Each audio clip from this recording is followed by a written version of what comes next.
দেশের উত্তর পূর্বাঞ্চলের হাওর এলাকা, যেখানে বছরের বেশিরভাগ সময় পানি থাকায় সারা বছরে ধানের এক ফলনই ছিল কৃষকের ভরসা, সেখানে প্রসার ঘটছে কৃষি বৈচিত্র্যের। তবে মাত্রাতিরিক্ত রাসায়নিক সার ও কীটনাশক ব্যবহারে আশঙ্কা দেখা দিয়েছে হাওরের প্রাকৃতিক পরিবেশ বিপর্যয়ের। বিস্তারিত জানাচ্ছেন শাইখ সিরাজ। বান্ডেল থাকলে প্রতি সেনমানিতে টাকা বাঁচবে। বিকাশ সেনমানি বান্ডেল কিনে জিতুন প্রতি লেনদেনে।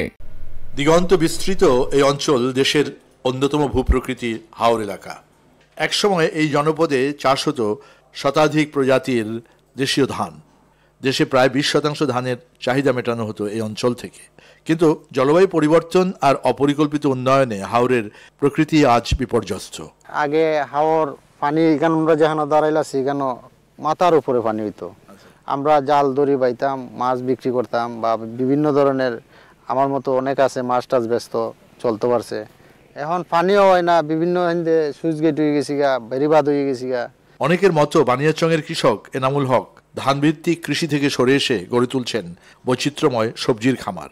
এদিকে যা দেখুন ওই যে লোকে কাজ করতেছে, ওইটাও আপনার? জি, এই সাইডে নাগামরিচ আছে প্রায় 3 কেয়ার, টমেটো আছে, মধ্যে কাঁচামরিচ আছে, মিষ্টি কুমড়া আছে, এই সাইড যা আছে সম্পূর্ণ।